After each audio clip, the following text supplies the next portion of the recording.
의 계보에 참여한 다말이라는 말씀 나누겠습니다. 다말이 창세기 38장 외에는 다른 데 그냥 이름만 나오기 때문에 자세한 내용이 없지만 그래도 한 장을 이렇게 차지하면서 하나님이 말씀하신 것들을 좀 나누려고 합니다.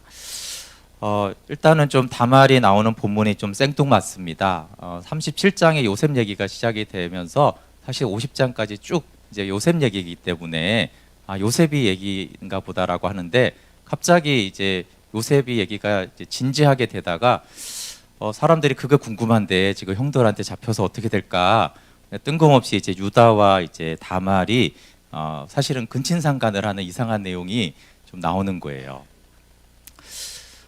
그래서 이제 요셉과 다말은 굉장히 비교가 됩니다. 요셉은 딱 멋진 본이잖아요. 보디발의 아내가 날마다 요셉에게 동침하기를 청했을 때 39장 9절 마지막에 가면 보면, 그런즉 내가 어찌 이 큰 악을 행하여 하나님께 죄를 지으리까. 특별히 이제 간음의 어떤 문제에 대해서 이제 죄를 짓지 않는 본이죠. 그래서 이런 문제만 있으면 요셉을 생각해라, 요셉이 어떻게 했는지를 생각해라, 이렇게 아주 그냥 요셉은 아주 멋진 사람의 본이에요. 근데 다말은 사실 저도 이제 설교하면서 좀 그렇지만 좀 말하기도 그렇죠. 창녀로 위장을 해가지고 그것도 시아버지랑 이제 의도적으로 근친상간을 해가지고 쌍둥이를 낳았어요. 그래서 다말은 거의 설교가 안 되는데, 거의 설교가 되는 거는 예수님의 족보 얘기하면서 이렇게 4명의 이방 여인이 나온다라고 하면서 이렇게 하나님이 은혜가 풍성한 하나님이시다, 이런 죄인을 하나님이 이렇게 구원해 주셨다. 그래서 이제 본은 아니고 은혜 입은 예죠. 탕자가 본은 아니잖아요. 탕자가 은혜를 입은 예죠. 그러니까 요셉은 본이고 다말은 예예요, 예. 딱 비교를 하면은 완전히 또 요셉하고 이게 병행해서 이제 성경에 나오기 때문에 요셉과 진짜 다말은 천지 차이처럼 보입니다. 다말을 보는 일반적인 관점을 보면, 물론 성경은 아닌데 소제목이 있어요. 거기 보면은 매일 성경에는 버림받는 다말 이렇게 이제 좀 유하게 나오고요. 개역 개정에는 이렇게 소제목을 유다의 근친상간 이렇게 적었어요. 그 말은 다말의 근친상간이기도 하죠. 그러니까 이렇게 소제목을 이렇게 달아준다는 거예요. 성경은 아니죠. 그게 이제 다말을 어떻게 보느냐의 평가를 볼 수 있죠. 그러니까 아무리 은혜를 입었지만 사실 그 은혜를 입은 자의 예로 다말을 말하지 않아요, 잘. 왜냐하면 굳이 근친상간까지 해서 은혜를 입어야 돼? 이런 생각이 있기 때문에 그래요. 그래서 은혜를 입었다라고 말할 때 우리는 탕자 이야기 같은 걸 좋아하죠. 그치, 아들이 좀 아버지한테 반항하고 이렇게 좀 못되게 할 수 있지, 그런 예는 이렇게 말하기도 편한데 며느리가 시아버지랑 근친상간을 했는데 은혜를 입었어요. 별로 이렇게 은혜의 예로 말하기도 좋지 않은, 듣는 사람도 부담스럽고, 뭐 내가 뭐 근친상간하는 사람도 아닌데 그런 예를 가지고 하나님의 은혜를 얘기해 봐야 별로 이렇게 동의도 안 되고, 말하는 사람도 이제 무안하고. 그리고 이제 아무리 은혜를 입었다고 해도 그 성경에 은혜를 입은 사람들을 우리는 대부분은 인정하고 용서하고 그냥 좋게 봐요. 근데 근친상간은 아니지. 그러니까 그 죄라는 꼬리표를 이렇게 딱 떼주지 않아요. 여러분 어떠신지 모르겠어요. 그래서 성경의 소제목에 유다와 다말의 근친상간이라고 이렇게 적는 거죠. 또 이제 매일 성경은 이제 죄보다는 상처에 좀 이렇게 줬어요. 그러니까 버림받은 다말. 정말 또 상처 그러면 또 다말이 한 상처를 합니다. 인생에 깊은 상처가 배어나는데 아주 젊은 날에 과부가 돼서 남편을 잃었어요. 그 상처와 상실감에 두 번째 남편을 이제 시동생을 얻었는데 결혼하자마자 또 죽었어요. 그러니까 남편 둘이 젊은 날에 죽었어요. 그 얼마나 이렇게 충격이겠어요. 근데 그 상실감에 시아버지가 속여가지고 속임당했어요. 그래서 이제 버림당하는 다말 이렇게 있는 거죠. 과부로 수절하면서 야 그냥 친정에 가서 살아 그러면 되는데 굳이 수절을 하라네요. 친정에 가서 수절하면서 셋째 셀라가 장성할 때까지 기다려라 이랬는데 유다는 전혀 결혼시킬 생각이 없으면서 수절을 하라고 그랬어요. 그럼 고대 시대 때 자녀가 없고 두 남편이 죽었고 친정에서 과부로 살아가는 삶이 어떻겠어요?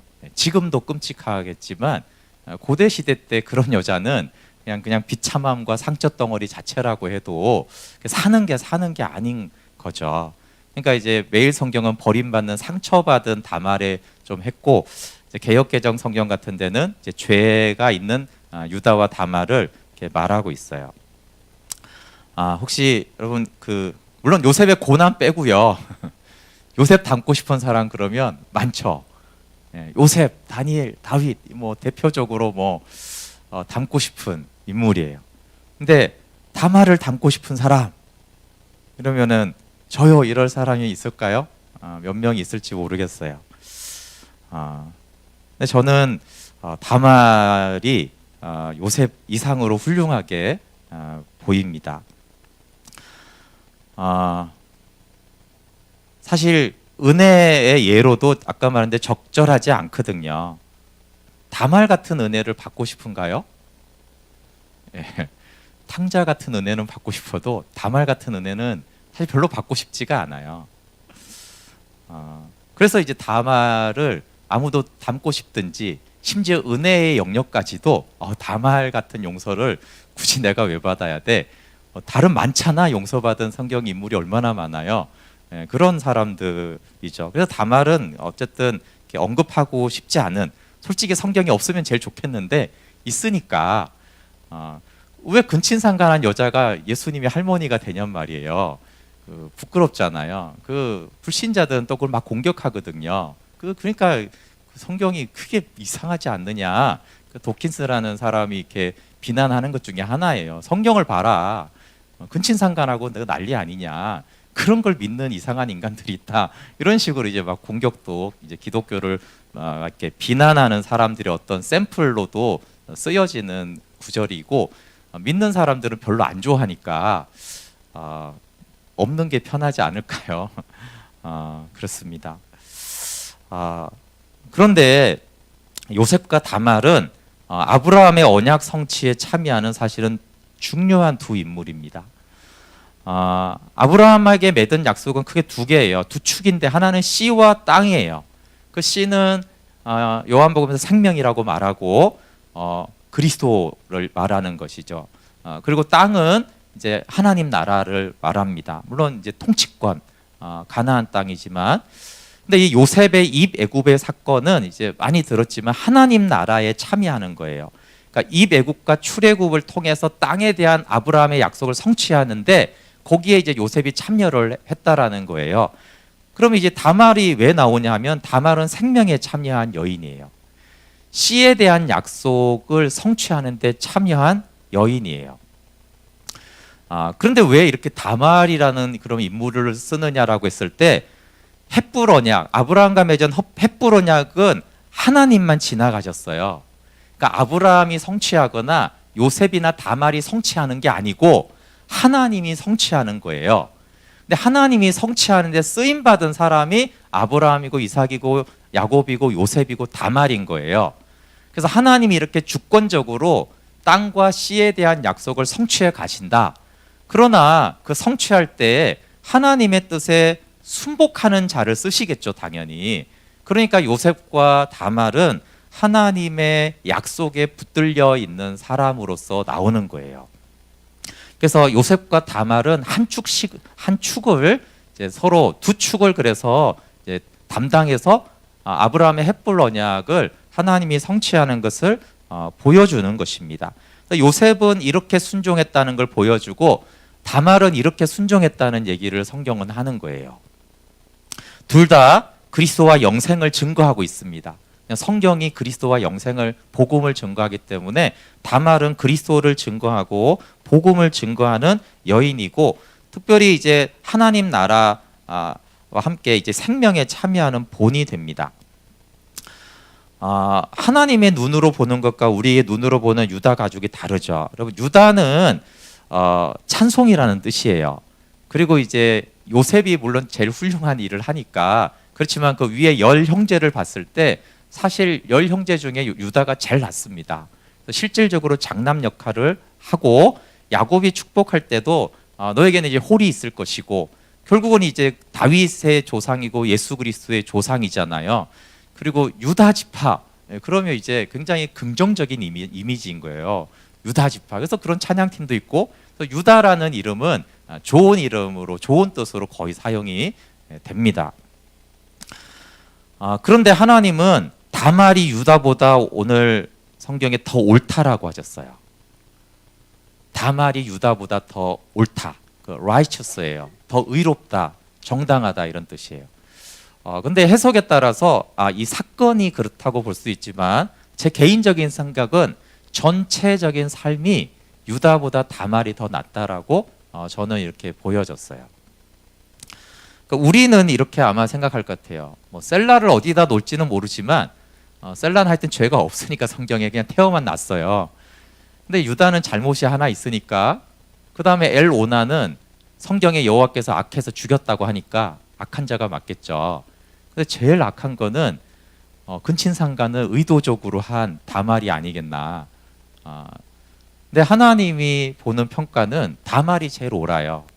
유다보다 옳으니까 셀라는 뭐 어디다 둬야 될지 모르지만 유다나 셀라나 그렇다고 하고 성경은 여호와께서 악해서 죽였다라는 건 엘오난이고 옳다라고 한 건 다말이고 유다보다 옳은 것이니까 유다보다 다말이 더 옳은 거예요. 그래서 이제 우리의 상식으로는 다말이 제일 저 밑에 제일 이제 저급한 여자인데 하나님이 보시기에는 창세기 38장에는 다말이 가장 좋은 평가를 받고 있어요. 성경에서는. 그 이유는 이제 가나안 여인인 다말이 언약을 마음에 품었기 때문이죠. 성경에는 이제 유다가 다말을 데려왔다 이렇게만 돼 있어요. 그리고 여호와 보시기에 악한 첫째 아들 엘하고 결혼을 시켜요. 다말이 언제 아브라함의 언약을 들었을지는 안 나와 있는데 추측해 보면 아마 유다에게 결혼 전에 들었지 않았을까 싶어요. 왜냐하면 이제 아브라함의 종이 리브가에게 갔을 때 아브라함에게 한 얘기를 막 하면서 시집 와라 이런 얘기를 하거든요. 그러니까 리브가가 그런 집안이면 시집 가겠다 이렇게 이제 이삭을 보지도 않고 이렇게 시집하러 가듯이 유다가 데려왔다고 하니까 유다가 이제 얘기를 했겠죠. 우리 집안은 아브라함의 집안이고 이렇게 야곱이고 뭐 하여튼 이렇게 이제 하나님이 이렇게 함께 하시는 언약 안에 있는 가문이다. 시집 와라 이렇게 하지 않았을까 싶습니다. 근데 어쨌든 다말은 씨에 대한 하나님의 약속을 마음에 있어요. 근데 오히려 이방 여인은 그런데 유다의 아들인 엘은 씨에 대한 약속에 무관심해요. 정확하게 엘이 어떤 악을 변했는지는 모르지만 여호와 보시기에 악하다라는 동일한 평가가 엘과 오난에게 똑같아요. 그러니까 추측할 수 있는 거는 이 둘 다가 씨에 대한 약속에 무관하거나 저항하는 자라고 이제 생각할 수가 있습니다. 다말이 이제 첫째 아들 엘과 결혼하고 그 악해서 이제 죽은 다음에 오난하고 왜 결혼했을까요? 그 이제 계대 혼인법이 이스라엘에 있습니다. 신명기 25장 5절부터 10절에 물론 이 사람들은 신명기가 쓰시기 전의 사람이긴 하지만 신명기 25장 5절부터 10장에 근거해서 씨에 대한 약속에 순종한 거예요. 다말이 오난하고 다시 결혼한 거는. 근데 오난은 이제 결과를 보면 어떻게 할 수 있냐면 신명기 25장에 보면 이 계대 결혼을 안 하잖아요. 그러면 조롱과 비난을 받게 돼 있어요. 신벗는 자의 집안이라는 이렇게 조롱을 받게 돼 있어요. 그러니까 이제 그런 조롱을 받기가 싫어서 아마 형수하고 결혼을 한 것 같아요. 근데 이제 원치 않는 결혼을 했으니까 동침은 했는데 땅에 설정을 했어요. 근데 이제 우리가 이해할 수가 없는 건 아니 땅에 설정을 한 거에 왜 죽을 죄인가라는 거예요. 성경의 관점은 언약에 있기 때문에 도덕적인 죄로 죽인 게 아니에요. 씨에 대한 언약을 파기하는 거죠. 그게 나는 씨에 대한 약속을 싫습니다 라고 해서 하나님이 오난을 죽였어요. 그럼 도덕적인 기준이 아니죠. 아니, 땅에 설정했는데 그게 왜 죽을 죄예요? 뭐 부부 관계가 어떻게 하든 뭔 상관이에요. 근데 그게 아브라함의 언약을 파기하고 무시한 죄여서 죽였어요. 그럼 여기서 뭘 알 수 있냐면 이게 죽을 죄라면 그러면 살릴 복, 살릴 선은 무엇인지를 알 수 있죠. 즉 그러면 씨에 대한 약속을 마음에 품고 거기에 참여하는 자가 살려줄 사람인 거예요. 근데 그 사람이 다말인 거예요. 다말은 씨에 대한 언약에 참여하기를 너무 원했어요. 여러분 두 남편이 죽었습니다. 그 인간적으로 굳이 셋째하고 결혼하고 싶을까요? 그럴 거 쉽지 않죠. 두 남자를 잡아먹었는데 셋째까지 잡아먹고 싶을까요? 근데 다말은 그런 데 관심이 있는 게 아니고 뭐 그것도 있을 수 있지만 아브라함의 씨를 탄생시켜야 되는 거예요, 내가. 그러니까 굳이 그 나이 차가 많이 나는 셀라하고 결혼하려고 한 거예요. 근데 유다가 셀라가 죽을까 봐서 두려워서 다말을 속이죠. 여기서 엘과 오난이 져버렸는데 이제는 아브라함의 언약을 아마 다말에게 설명하고 가르쳐줬던 유다마저도 아브라함의 씨에 대한 약속을 저버립니다. 그 기회를. 그런데 놀랍게도 다말이 이 언약에 참여하는 거예요. 근데 엘, 오난, 유다도 다 버린 이 언약을 다말은 품고 그 언약을 참여하기를 원했어요. 근데 이제 이해할 수 없는 방법을 쓰는 거예요. 창녀로 변신해가지고 유다와 관계를 맺고 아이를 임신하게 됐어요. 왜 근친상간이라는 이렇게 이해할 수 없는 방법으로 다말이 유다 가문의 아이를 낳았는지는 알 수가 없어요. 왜냐하면 24절에 보면 이게 그 당시에도 끌려 나와서 불에 살라서 죽일 만큼의 죄와 비난거리였어요. 그 시대 때는 괜찮은 게 아니고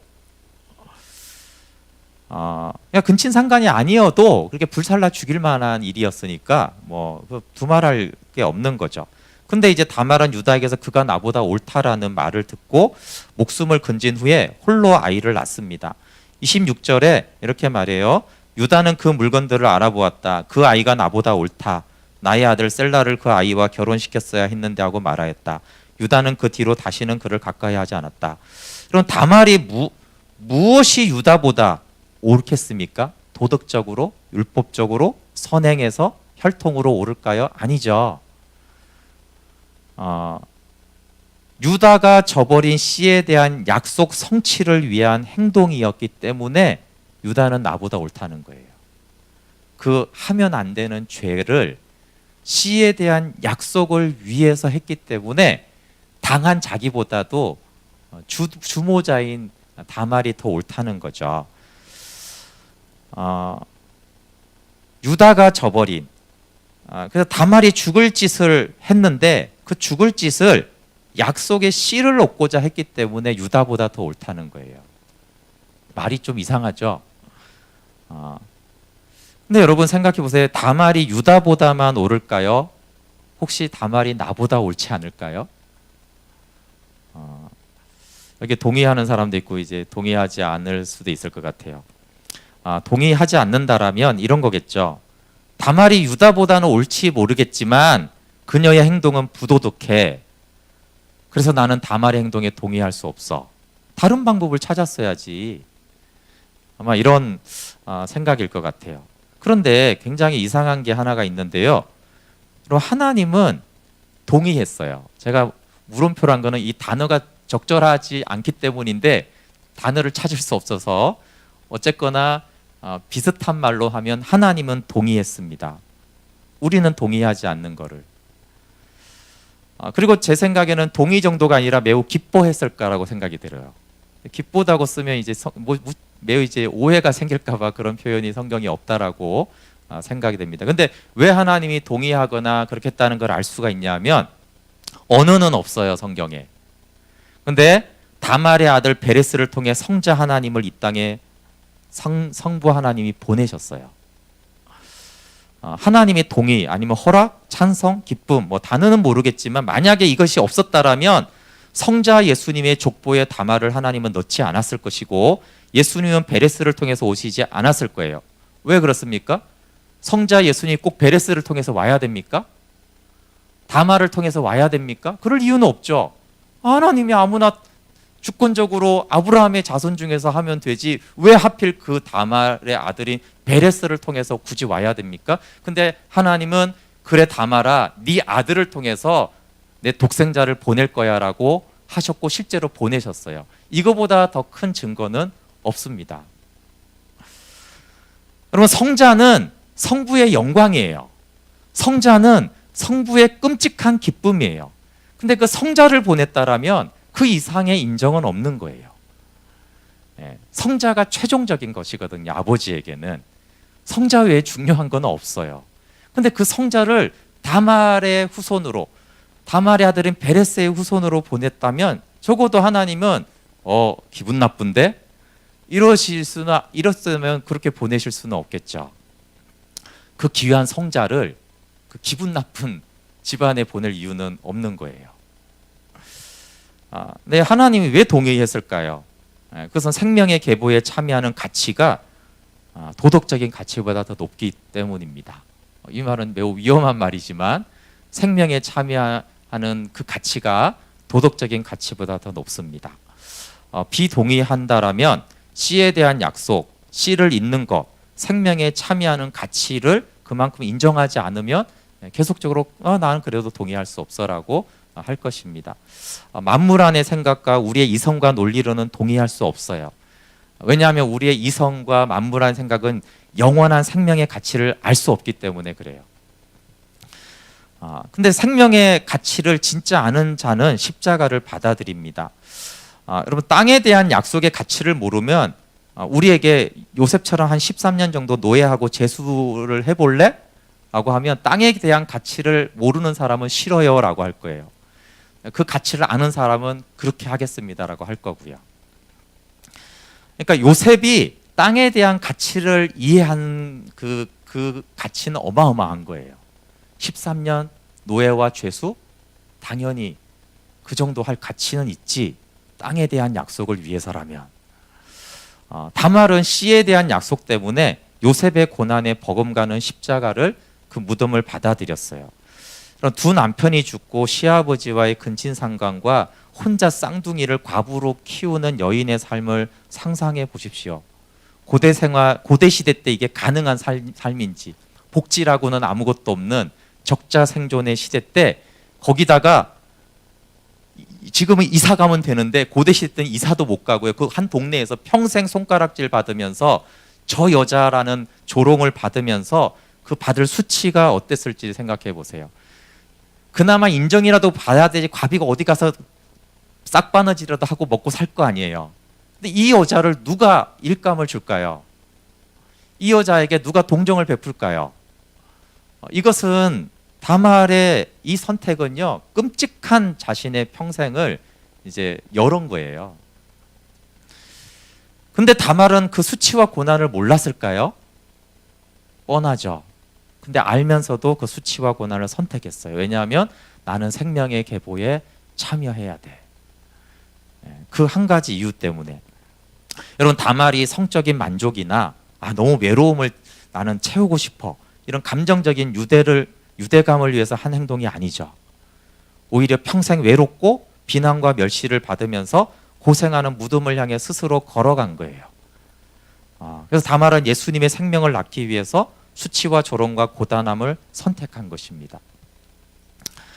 하나님의 섭리와 다말의 기쁨이 있어요. 여러분 다말의 행동과 그 다말을 통해서 그리스도를 오게 하신 하나님의 섭리를 이해할 수 없고 저는 설명해 줄 수가 없어요. 인간의 언어를 써야 되고 저도 다 이해하지 못하기 때문에 그래요. 그러나 다말이 유다를 통해 베레스를 낳은 것은 하나님의 섭리인 것은 분명하고 그분이 아브라함의 헷불 언약을 성취해 가시는 섭리인 것은 확실합니다. 그리고 이 성경에서 하나님 보시기에 악한 일은 다말의 그 음란함이나 다말의 근친상간이 아니고요. 그 계보 있기를 거절한 엘과 오난을 악하다고 말했지 다말을 악하다고 하지 않는 거예요.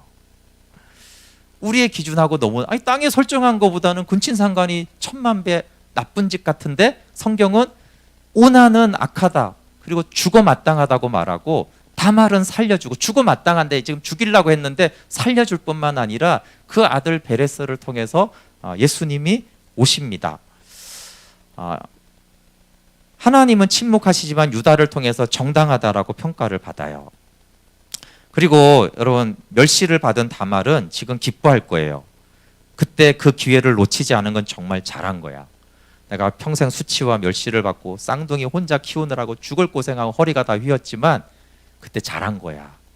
왜냐하면 내 아들 베레스의 계보에서 다윗이 나오고 그리스도가 나왔으니까. 다말은 예수님의 생명의 계보에 참여하는 영광과 그 존귀함의 가치를 알았습니다. 그리고 우리가 그나마 조금 이해할 수 있는 거는 십자가는 다말의 행동보다 더 이해할 수 없다라는 거예요. 다말의 정당성을 설명할 수는 없죠. 그리고 다말이 왜 예수님의 할머니가 됐는지는 설명할 수 없지만 다만 십자가는 다말의 행동보다 더 이해할 수 없는 구원의 방법이에요. 거룩하신 하나님이 죄가 된다라는 거나 성부가 성자를 버린다는 것이나 창조주가 피조물의 손에 죽임당한다라는 것이나 그리고 이 저주스러운 십자가에 달린 자는 저주받은 자인데 그 저주가 구원과 생명이 된다라는 그 섭리는 이해할 수가 없죠. 어차피 우리는 이해할 수 없는 복음을 믿고 이해할 수 없이 그 십자가를 지고 생명에 들어간 사람들이 성경에는 꽤 많습니다. 우리가 좋아하는 사람은 이해되는 사람을 좋아해요. 이해되지 않는 사람은 우리는 별로 좋아하지 않지만 그러나 성경은 이해되는 사람이든 이해되지 않는 사람이든 그 생명의 계보에 참여한 사람들은 다 믿음의 선진으로 우리에게 보여주고 있습니다. 여러분 우리가 알 수 있는 것은 다말이 예수님의 생명을 낳기 위해 십자가를 선택했다는 거예요. 다말의 소원은 아들을 낳고 키우는 재미를 원한 것이 아니라 생명의 계보에 참여하는 거였어요. 그리고 아까 말한 대로 더 고단한 삶을 살아야 됐죠. 그런데 하나님은 이 다말의 선택대로 예수님의 족보의 생명의 계보에 참여하게 해주셨어요. 근데 하나님이 이걸 응답해주고 그래 다말아 네 소원대로 네 원함대로 네 선택대로 내가 해줄게라고 하나님이 반응했다라는 게 중요한 거죠. 다말의 십자가는 무엇일까요? 이건 제 개인적인 생각이기 때문에 뭐 굳이 받아들이지 않아도 상관없는데 저는 다말이 유다 집안에서 가장 경건하고 도덕적인 기준이 매우 높은 여인이라고 생각을 합니다. 왜 그런 생각을 하냐면은 하나님이 십자가를 줄 때 주로 그 사람의 기준과 가장 반대되는 걸 십자가로 주는 경향이 있거든요. 그러니까 그 사람이 가장 깨트리기 싫은 거를 하라고 하는 경우가 많았어요. 그러니까 아브라함에게는 이삭이죠. 다른 걸 하라고 그러면 괜찮은데 이삭은 아니죠. 이런 거 아브라함한테. 그럼 야곱에게는 요셉이 죽었다라는 것을 줬어요. 그러니까 다른 거는 야곱이 괜찮은데 둘째 아들 죽는 거 괜찮은데 요셉은 아니었던 거예요. 근데 하필 요셉을 잃게 하는 십자가를 주시죠. 요셉에게는 이제 본문이 되잖아요. 여러분 사랑받고 채색 옷을 입은 요셉이 가장 싫은 건 뭐겠어요? 천대받고 멸시받는 거예요. 7째 아들을 보냈으면 좀 나았을 거예요. 가끔 아버지가 나를 노예로 보나? 이런 상상을 하면서 자란 아들은 노예가 됐을 때 요셉보다는 낫죠. 근데 요셉은요 채색 옷을 입고 이렇게 품 안에서 자란 애예요. 결코 멸시와 천대라는 것은 존재하지 않은. 그러니까 요셉이 가장 극렬하게 혐오하게 했던 그것이 이제 요셉에게 주어진 십자가였어요. 그런 것으로 추측해 보면 다말이 가장 싫어하는 것은 순결을 빼앗기고 도덕적인 기준을 무너뜨리는 거겠죠. 그러니까 순결을 목숨처럼 붙드는 도덕적 기준이 높은 여인이 이 십자가에 참여하기 위해서 생명의 계보에 참여하기 위해서 그 기준을 무너뜨려야 했다는 거예요. 그리고 비난과 수치를 굉장히 경멸했던 여인이라고 저는 생각해요. 그냥 가장 싫어하는 걸 받게 하니까 비난해도 괜찮아. 이 정치인 그런 사람도 있잖아요. 그런 여자였다면 이게 쉬운 일인데 누가 막 비난하면 막 혐오가 들고 막 분노를 일으키는 다말인데 하나님은 그거를 네가 감당해라. 그래서 가장 자기가 혐오했던 사람들의 비난과 수치를 받으면서 혼자 아이를 낳아 키우기로 선택하시고 스스로 무덤에 들어갔는데 그거는 하루 이틀에 끝나는 무덤이 아니라 오랜 시간 동안 어쩌면 평생 동안 따라다니는 혐오성을 가지고 살아된 것이죠. 제가 오늘 설교는 다말이 훌륭한 일을 했다. 다말은 위대한 여인이다. 이런 얘기를 하려는 것이 아닙니다. 다말에게 베푸신 하나님의 인자하심이 굉장히 큰 거예요. 그리고 다말이 뭘 알았냐면 다말의 훌륭한 거는 그 인자하심을 알았다는 거예요. 저는 근친상간을 해도 하나님이 생명의 계보에 내가 원하니까 참여시켜 줄 정도의 인자하심이 있다라고 저는 생각하지 않았을 거예요. 그렇게도 지금도 생각하지 않아요. 근데 다말은 그 정도로 하나님이 인자하다라고 생각했어요. 하나님은 죽어 마땅한 다말의 허물을 실제로 다 덮어주셨고 생명과 영광만 줬어요. 하나님은 죄와 상처로 얼룩진, 그러니까 이미지 자체가 죄와 상처라는 이미지가 강한 다말이 아니라 다른 여인, 다른 계보를 통해 성자를 보내도 성경에는 아무런 무리가 없습니다. 아브라함의 언약 성취에 아무 지장이 없어요. 그런데 하필 다말의 아들 베레스를 통해서 독생자를 보내기로 하셨어요. 왜냐하면 다말이 진 십자가를 보고 그에게 한없는 인자와 긍휼을 베푸셨습니다. 그녀는 생명에 참여하기 위해서 수치와 멸시의 십자가를 진 것을 하나님이 긍휼히 여기신 것이죠. 무엇보다 자기 스스로 세운 기준을 무너뜨림으로 그것이 자신을 깨트린다는 의미입니다. 그럼 우리가 나를 깨트린다는 걸 어떻게 깨트릴 수 있을까요? 내가 가장 중요하게 세운 기준을 내가 무너뜨린다면 그것이 내가 깨지는 거예요. 자신의 기준을 스스로 무너뜨리고 평생을 살아가는 것은 매우 지기 힘든 십자가입니다. 그래서 요셉과 함께 하신 하나님이 다말과 함께 하시죠. 그래서 요셉을 통해서 역사하신 하나님이 다말을 통해서 아들을 보내십니다. 그래서 제 생각에 성경은 요셉과 다말을 거의 동등한 나란히 성경의 배치처럼 그래서 아브라함의 언약을 성취하는 여인으로 보는 거죠. 다말은 자신의 허물을 덮어주시고 자기도 알잖아요. 그게 죄라는 건. 하나님 이상의 그걸 덮어주는 거예요. 그리고 말 같지도 않은 자기를 이 놀라운 성자 하나님의 탄생의 계보에 자기를 이렇게 세워주시는 그 하나님의 인자와 선하심을 아마 다말은 찬양했을 거예요. 다말은 나보다 옳다. 이걸 설교 제목으로 하고 싶었는데 각자가 분별하고 동의하지 않을 수도 있고 동의 안 해도 충분히 이해되기 때문에 다말이 나보다 옳다 이렇게 설교 제목을 하는 건 좀 무리수라는 생각이 들었어요. 근데 제가 제일 나누고 싶은 것 중에 하나가 다말은 나보다 옳다입니다. 저라면 생명의 계보에 참여하기 위해서 그런 조롱과 멸시와 죽음의 위기와 평생 외로운 삶을 저는 선택하지 않았을 겁니다. 당한다라면 어쩔 수 없지만 선택하라고 한다라면 나는 그런 걸 선택하지 않겠어요. 비록 생명의 계보에 참여시켜 준다고 하더라도 그렇게까지 해서 나는 그렇게 참여하고 싶지는 않다라고 했을 것입니다. 유다의 선택과 고백이 아마 저의 선택과 고백이라고 생각돼요.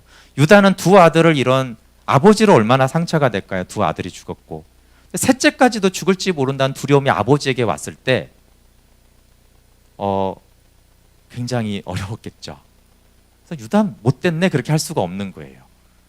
유다의 그 두려움을 생각하고 상처를 생각했을 때 유다는 생명에 참여하는 것보다는 아들을 살려야겠다고 생각했어요. 사실 그걸 선택한 거는 저는 저와 같은 선택이라고 생각해요. 나도 그랬겠다. 나도 셋째는 살려야지. 셋째마저 잃고 어떻게 살아? 아니 언약도 중요하고 지금 믿음도 중요하고 그렇지만 이렇게까지는 아니지 않을까? 아들을 셋까지 잃어가면서 그렇게 충만해야 되나? 저는 유다와 같은 결정을 했을 거예요. 그런 상처와 조롱과 고통 앞에서 생명은 저버릴 거라는 것이 이제 저입니다. 그럼 복음을 우리가 이제 듣는 것으로 생명의 계보에 참여한다라면 그것은 우리가 충분히 선택할 만하죠. 예배를 드리고 말씀을 묵상하고 복음을 듣는 세미나에 수십 번을 가면은 생명의 계보에 참여한다. 그런 유다도 그렇게 했을 거예요. 근데 두 아들을 잃었는데 셋째까지 잃을 각오 돼 있어? 그거는 안 돼 있죠. 다말의 길을 저는 선택하지 않았을 거예요. 물론 요셉처럼 될래? 그것도 선택은 하지 않을 거예요. 끌려가면 할 수 없지. 그건 할 수 없어 당하는 거지 뭐. 선택은 내가 원하는 건데 그렇게 하지는 않겠죠. 근데 믿음의 선진들은 설교와 세미나가 아니라 삶의 십자가를 짐으로 생명에 참여했습니다. 그 문성성 교사님이 그 얘기를 설교 때 하더라고요. 조나단 에드워즈라는 아주 대단한 믿음의 사람이 있죠. 미국의 부흥을 일으켰던 위대한 신학자의 목회자인데 그 조나단 에드워즈가 말하기를 사람은 설교 들어서 절대 변하지 않는다 이렇게 말했다는 거예요. 그 말은 문선성 교사님이 내 설교 듣고 변할 거라고 생각하지 말라는 거예요. 설교 들어서 사람은 안 변한다. 그 말은 세미나 들어도 안 변한다. 집회 가도 안 변한다. 그런 말이 되는 거예요. 그럼 복음을 수천 번 들어서 생명에 참여한 사람은 믿음의 선진들 중에는 별로 없어요. 전혀 없는지는 모르겠어요. 근데 삶의 십자가를 짐으로 생명에 참여했다는 기록이 계속 반복되는 거예요. 요셉이 아버지한테 엄청난 강의를 들어서 그런 게 아니고 아브라함한테 직강 들으면은 되는 게 아니고 요셉은 삶의 십자가를 져야 됐어요. 다말도 마찬가지죠. 다말이 아버지한테 강의 들어서 되면 뭐하러 이런 짓을 하겠어요. 근데 삶의 십자가를 져야지만 그 생명의 계보에 참여하는 거예요. 그래서 이 다말의 선택은 생명의 계보에 참여하는 선택이었던 거죠. 그래서 여러분 율법을 지키고 헌신한 바리새인들은 결코 생명의 계보에 참여하지 못합니다. 왜냐하면 삶의 십자가가 없고 바리새인들이 대표하는 게 뭐예요? 바리새인들은 스스로 정한 기준을 절대 깨트리지 않았어요. 그 기준대로 살았죠. 십자가는 그 기준을 깨트리는 거예요. 바리새인들은 그 기준대로 살았어요. 율법적이고 도덕적이고 아주 경건하게. 근데 그런 사람들은 생명의 계보에 못 들어갔어요. 근데 이런 다말 같은 이상한 여자가 생명의 계보에 들어갔어요. 자신이 옳다는 스스로의 기준을 바리새인들과 제사장들은 깨트리지 못했어요. 그걸 깨트려야지만 예수 그리스도를 영접하거든요. 그러니까 니고데모 같은 사람은 그걸 깨트린 거예요. 바리새인인데 그 놀라운 사람이죠. 대다수의 바리새인과 제사장들은 우리가 생각하는 메시아는 저런 메시아가 아니야. 그리고 율법은 이렇게 지키지 안식일을 왜 어기지? 그 기준을 스스로 깨트리지 못했어요. 다말을 판단하는 마음은 생명을 모르는 우리의 무지와 불신앙일 수가 있습니다. 그리고 말씀은 마치는데 다말은 향유옥합을 깨트린 죄 많은 여인과 매우 비슷한 길을 간 여인이에요. 이 다말과 옥합을 깨트린 여인, 우리 봉헌송 할 때마다 하잖아요. 근데 여러분 옥합을 깨트린 여인을 성경은 이렇게 말해요. 그 동네에 죄를 지은 한 여자가 있어. 예, 그 여자는요, 죄 지은 여자예요. 또 동네가 다 아는, 죄 지은 여자였어요. 근데 이상하게 그 죄 지은 여자가 옥합을 깨트리고 그 행위가 복음이 증거되는 곳마다 전파돼야 될 거라고 예수님을 가장 기쁘게 한 사람은 죄 있는 여자였어요. 아시겠지만 그래서 그 집에서 바리새인들은 이상하게 생각했어요. 왜 죄 있는 여자가 예수님 발을 씻기는데 예수님은 저걸 알까? 이렇게 생각했어요. 온 동네가 아는, 비난받는 그 여자가 예수님의 죽음을 준비한 유일한 여자였어요. 우리는 이제 향유 옥합 깨트린 것만 자꾸 주목하지만 그 여자는요, 옥합을 가져올 자격이 없었어요. 그래서 예수님만 기뻐했지 다른 사람 옥합을 깨트리든 말든 전 죄인인데 왜 죄인인 여자가 저렇게 하지? 그게 이제 그 바리새인이 본 관점이거든요. 옥합이 들어오지 않았어요. 죄인인 여자가 들어온 거예요. 근데 우리는 이제 성경을 자꾸 보니까 옥합을 깨트린 여인을 자꾸 생각하지만 그 동네에서는 그러지 않았어요. 그리고 아마 옥합을 깨트린 뒤에도 저 여자는 죄 있는 여자야. 이상하게 옥합을 가지고 예수님께 가서 뭐 어쩌고저쩌고 하대? 죄 있는 여자가. 이렇게 이제 말을 했겠죠. 옥합을 깨트렸다고 동네 사람들이 갑자기 그 죄를 지은 한 여자를 믿음의 여인이라고 불러줬을까요? 그 꼬리표는 물론 예수님을 신실하게 믿는 사람이라면 아니지만 그 동네 사람들은 여전히 같은 평가를 했을 거예요. 다말처럼. 네, 우리 함께 찬양하고 같이 좀 기도하겠습니다. 죄를 지은 한 여자도 생명의 계보에 참여하게 해준 그 은혜 때문에 향유옥합을 깨트렸습니다. 죄 있는 채로, 죄 있는 그 여자가 깨트린 옥합.